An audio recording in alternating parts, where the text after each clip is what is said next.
Professor Wole Soyinke said something very shocking about SEYI Tinubu, you understand?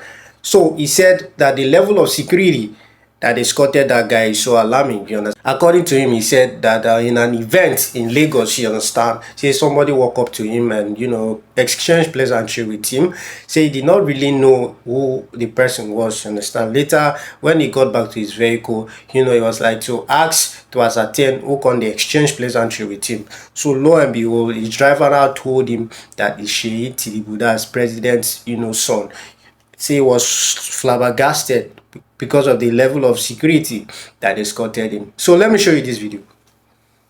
Tinubu didn't have to send the Air Force and the military to deal with this particular insurrection, this threat to our own sense of security and equilibrium. No, there are easier ways of doing it. Let me tell you where Tinubu should have looked for forces to quell that insurrection.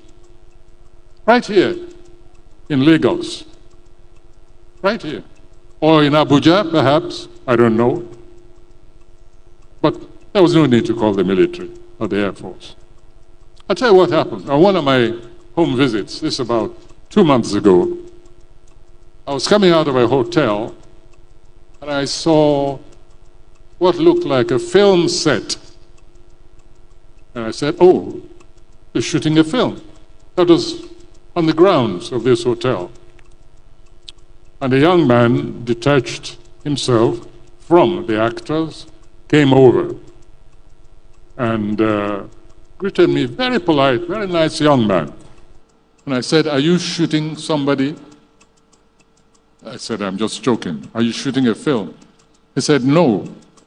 And I looked around.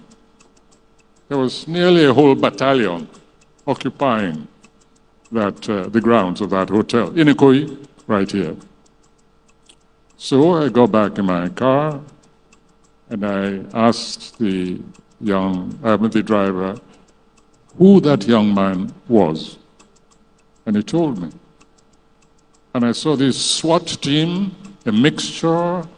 They were at least heavily armed, at least some 15 or so heavily armed to the teeth security personnel. Looked sufficient to take over a small country, neighboring city like Benin. And I think the next time the president should just call and say, SEYI, go and quell the rebellion over there.